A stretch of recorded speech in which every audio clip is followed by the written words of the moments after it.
इस क्वेश्चन में क्या दिया है, दो वेक्टर P एंड Q है, दोनों वेक्टर का जो रिजल्टेंट होगा उसका मैक्सिमम और मिनिमम वैल्यू जो होता है उसका रेशियो गिवन है। तो दोनों वेक्टर जो है PQ उसके मैग्नीट्यूड का रेशियो आपको बताना।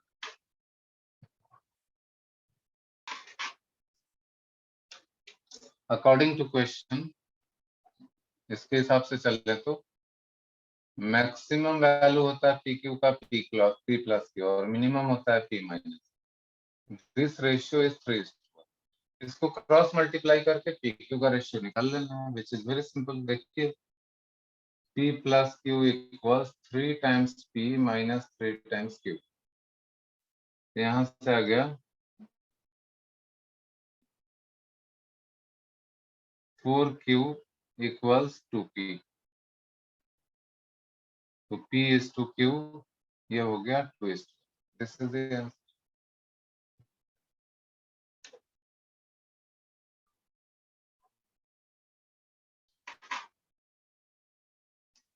ये फॉर्मूला पे बेस्ड है। देखिए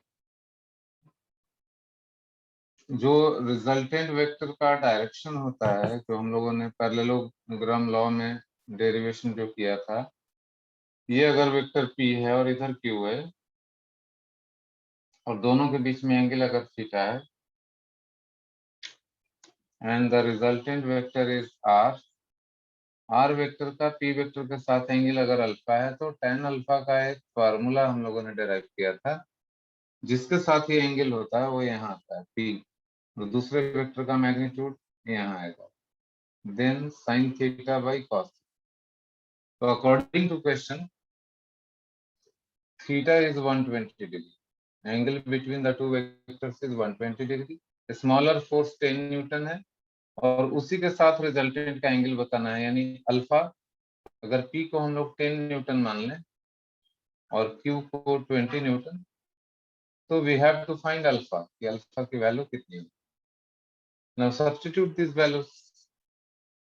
Q है 20 एंड sin 120 डिग्री, P है 10 Newton plus Q is 20 and theta is 120।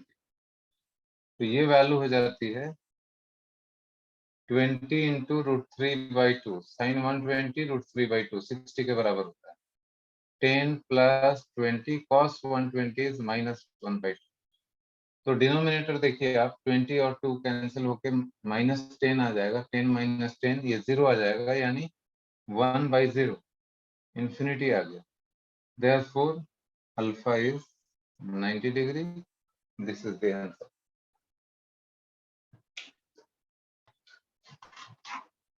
Diagram बना लेने से ये प्रॉब्लम एकदम आसान है। देखिए डायग्राम बना लेते हैं। ये हॉरिजॉन्टल सरफेस है और 30 डिग्री एंगल पे ये इंक्लाइंड प्लेन है। इसके ऊपर एक ब्लॉक रख दिया गया है, 50 केजी उसका मास, 50 केजी। तो ब्लॉक का मास अगर 50 केजी है तो उसका वेट जो है वर्टिकली डाउनवर्ड डायरेक्शन में ऐसे लगेगा। वेट हो जाएगा 50 इंटू जी, 500 न्यूटन। वेट होता है mg के बराबर। m है 50 केजी, g का वैल्यू अगर 10 लेते हैं तो दिस इज 500 न्यूटन। तो इंक्लाइन के पैरेलल इसका कंपोनेंट लेना है और परपेंडिकुलर। तो ये एंगल ये 90 डिग्री है तो ये 60 डिग्री। इस 500 न्यूटन का कंपोनेंट इस डायरेक्शन में कंपोनेंट लेना आपको सिखाया गया है, उसका मैग्नीट्यूड लिखिए। 500 न्यूटन का मैग्नीट्यूड कॉस और दोनों लाइंस के बीच का एंगल कॉस 60 आ जाएगा। ये हुआ पैरेलल कंपोनेंट। वेट का पैरेलल कंपोनेंट कितना है, पैरेलल टू द इंक्लाइंड। तो वेट का पैरेलल कंपोनेंट हो गया 500 cos 60 इज हाफ, 250 न्यूटन। तो parallel component of the weight is 250 newton. और एक परपेंडिकुलर, इस इंक्लाइंड प्लेन पे ये परपेंडिकुलर है, दिस एंगल इज 90 डिग्री।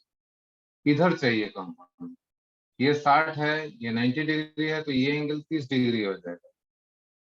तो 500 न्यूटन का इस डायरेक्शन में कंपोनेंट चाहिए जो कि परपेंडिकुलर कहलाएगा।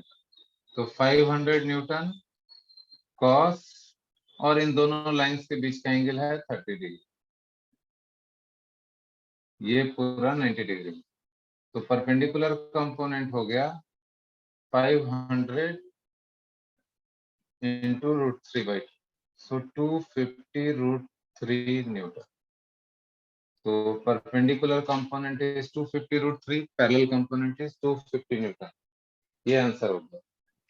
सारे लोग देख लीजिए, सेकंड डायग्राम में मैंने थीटा एंगल लेके किया है। पैरेलल कंपोनेंट आ गया mg sin थीटा, और परपेंडिकुलर कंपोनेंट आ गया mg cos थीटा। थीटा का वैल्यू 30 डिग्री डालेंगे तो पहले वाला रिजल्ट आ जाएगा। Yes sir. इसमें आप, हाँ, इसमें आपको दो चीज समझना है कि जब बहुत ही छोटा चेंज हो तो कौन सा सिंबल यूज करना है, और जब फाइनाइट चेंजेस हो तो कौन सा सिंबल यूज करना है। जैसे delta x, delta t, delta y, ये सब फाइनाइट चेंजेस के लिए, फाइनाइट इंक्रीमेंट्स के लिए। और जो बहुत छोटा चेंज है dx, dt, dy, ये सब वेरी स्मॉल चेंजेस के लिए यूज करते हैं।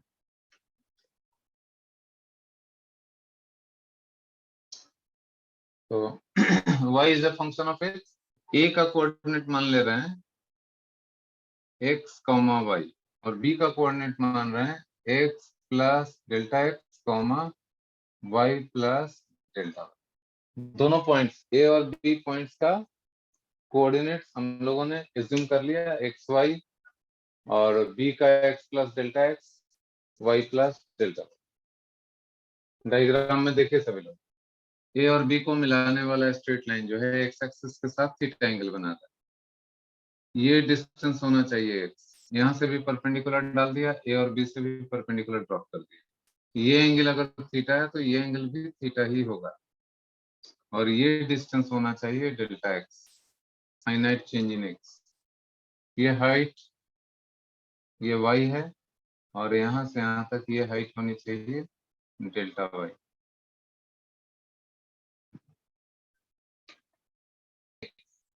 इसका मीनिंग ये हुआ, इस स्ट्रेट लाइन का जो स्लोप tan थीटा क्या बताता है, slope of the straight line, this will give you slope of the straight line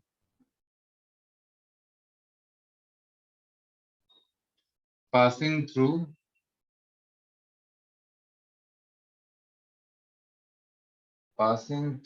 points A and B। ये tan थीटा जो है, A और B, जो स्ट्रेट लाइन जो A और B से पास हो रहा है, उस लाइन का स्लोप है, and that is equal to delta y by delta x। ये वाला जो टर्म है वही टर्म है यहाँ।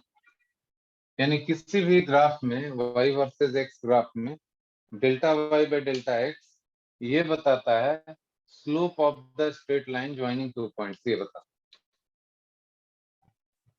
इन्हीं दोनों का रेशियो है।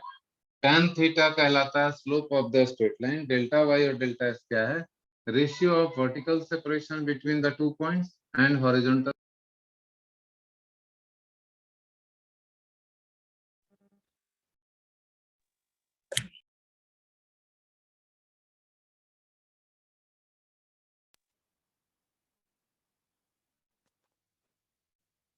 तो मैंने आपको ये दिखाया कि b यहाँ के बजाय यहाँ होता तो स्ट्रेट लाइन ऐसा होता है, यानी एंगल थीटा चेंज हो जाएगा।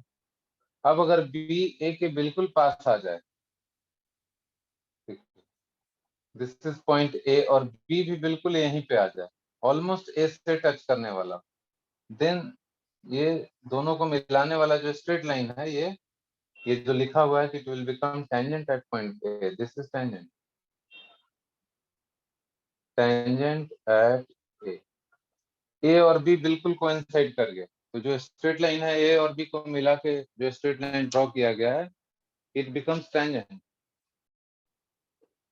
When B will be very close to A. तो ये जो x की जगह b का कोऑर्डिनेट हो जाएगा x plus d x, y plus d y, क्योंकि दोनों के बीच में बहुत छोटा सा अंतर है। इसलिए पहले जो डेल्टा एक्स और डेल्टा वाई लिखते थे, अब डी एक्स और डी वाई लिख रहे हैं। समझे क्या? तो delta y by delta x किस में कन्वर्ट हो जाएगा, d y by d x. तो मैथमेटिक्स में इसको लिखते क्या है कि when limit when limit b tends to a, जब b a की तरफ जाने लगेगा, delta y by delta x, तो ये बन जाता है dy बाय dx। इसको जरा समझिए, जब b टेंडिंग टू a हो जाता है तो ये डेल्टा y जो है, ये gap, this will become very small because b will come very close to a। b जो है a के पास जब आ जाएगा तो ये जो गैप दिख रहा है, ये गैप बहुत छोटा हो जाएगा, इनफाइनेटेसिमली स्मॉल, वेरी स्मॉल। तो डेल्टा y जो है dy बन जाएगा और डेल्टा x जो है dx बन जाएगा, छोटा छोटा हो जाएगा। और dy बाई dx, यानी इसमें लिमिट लग जाने पे पहले ये tan थीटा होता था, अब ये tan अल्फा हो जाएगा। This will become tan alpha which is slope of tangent drawn at point A. वही मैंने यहाँ पे लिखा कि जब b टेंडिंग टू a हो जाएगा, आपको दो बातें समझनी। When b tending to a, तो डेल्टा y को dy क्यों लिखा, डेल्टा x को dx क्यों लिखा, क्योंकि b एकदम a के पास आ गया। Delta y by delta x का रेशियो tan थीटा के बराबर होता था, जो अभी हम लोगों ने डिस्कस किया कि tan theta delta y by delta x के बराबर होता है। लेकिन जब ये dy बाई dx हो गया, तो a और b को मिलाने वाला स्ट्रेट लाइन ऑफ टेंजेंट बन चुका है। उसका एंगल जो है एक्स एक्सिस के साथ थीटा नहीं है, अल्फा हो चुका है, tan अल्फा हो गया। तो इससे स्ट्रेट लाइन का देखा जाए तो इस कर्व के ऊपर ये स्ट्रेट लाइन टेंजेंट है एट पॉइंट ए, इसलिए अब ये कहलाएगा slope of tangent drawn at point A.